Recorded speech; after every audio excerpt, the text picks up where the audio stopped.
What is clear, based on yung ano rin sa akin, information na galing sa lawyer, is that this was really notarized. The affidavit was notarized on that day, November 29, na meron naman talagang proof na pumunta doon yung notary public.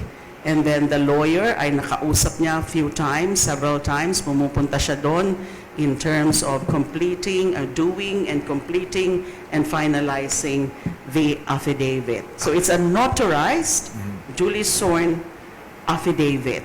So magiging kulang na lang ay yung i-affirm niya in a proper forum. At ang gusto ko rin sabihin dito, since seryoso itong mga aligasyon na ito, then this is worth looking into, for example, by the Office of the Ombudsman. Lalo na meron din atang nabanggit dyan, if I'm not mistaken.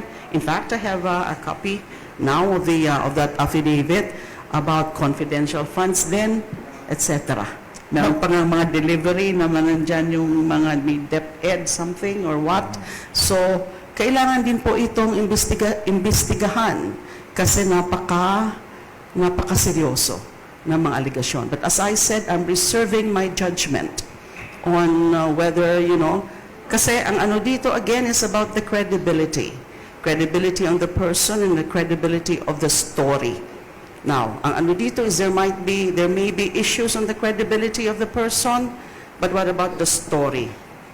Yung kanyang, kasi ang nakikita ko, may mga, sa tingin ko, dun sa information din na kinorse through the council is na-established in a satisfactory manner yung kanyang relationship sa mga Duterte kay VP Sara.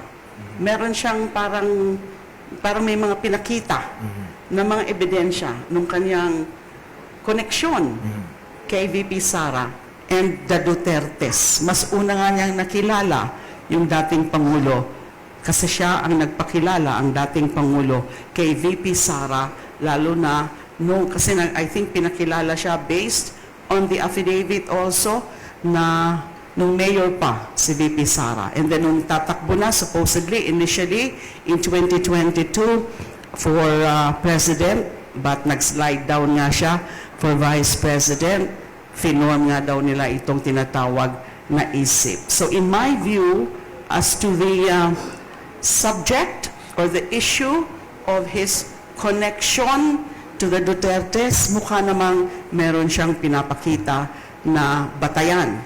Pero ang hinihintay ko, ang gusto ko makita, is yung supporting proof ng kanyang mga akusasyon.